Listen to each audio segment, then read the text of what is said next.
नमस्कार साथियों, कैसे हैं आप लोग। आशा आप लोग अच्छे होंगे। फ्रेंड्स, स्वागत है आप सभी का एक बार फिर से हमारे यूट्यूब मंच पे।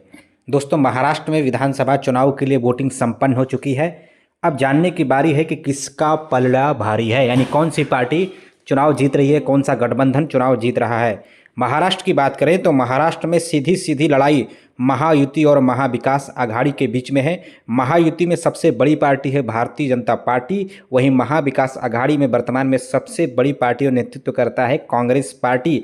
यानी महाविकास आघाड़ी और महायुति के बीच में ही सीधी टक्कर है। बाकी अन्य बहुत सारी छोटी पार्टियां वहाँ चुनाव में लड़ी हैं। इस चुनाव में महाविकास आघाड़ी और महायुति के बीच सीधी टक्कर तो है ही, साथ ही साथ कई सीटों पर इनके बीच जो है कि समझौता सही तरीके से नहीं हो पाया है। कई सीटों पर ही दोनों ही पार्टियों की ओर से फ्रेंडली फाइट भी होती हुई दिखाई पड़ रही है। वहीं दूसरी ओर राष्ट्रवादी कांग्रेस और शिवसेना के बीच असली और नकली की भी लड़ाई है। कौन सी शिवसेना असली है, कौन सी पार्टी जो है कि नकली है, इसको लेकर दोनों ही पार्टियों के बीच में खींचतान है। अजित पवार हों, इसके अलावा जो है कि शिंदे हों या फिर उद्धव ठाकरे या शरद पवार, इन सब के बीच असली नकली की लड़ाई है। कार्यकर्ताओं के बीच ये लोग अपनी पैठ बनाने की भी कोशिश कर रहे हैं ताकि ये ज़्यादा सीट जीत के आए एक दूसरे से और खुद को असली साबित करने का प्रयास कर रहे हैं।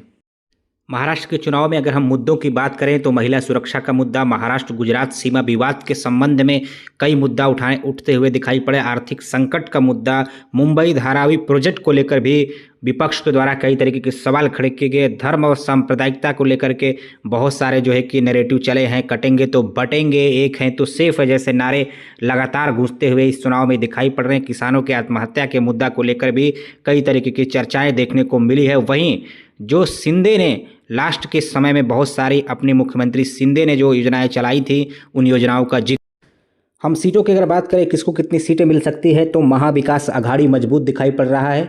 महाराष्ट्र में महाविकास आघाड़ी की सरकार बन सकती है। 145 से 155 सीटें महाविकास आघाड़ी को मिल सकती है।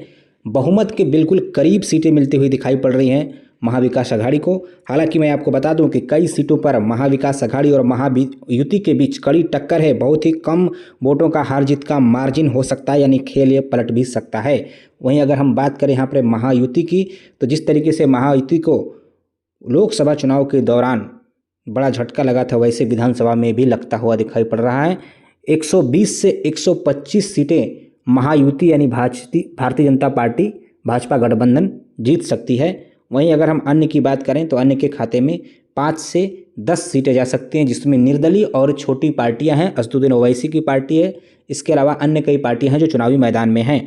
तो कुल मिलाकर अगर देखा जाए तो महाविकास आघाड़ी ये चुनाव जीतता हुआ नजर आ रहा है, यानी महाराष्ट्र में महाविकास आघाड़ी की सरकार बन सकती है।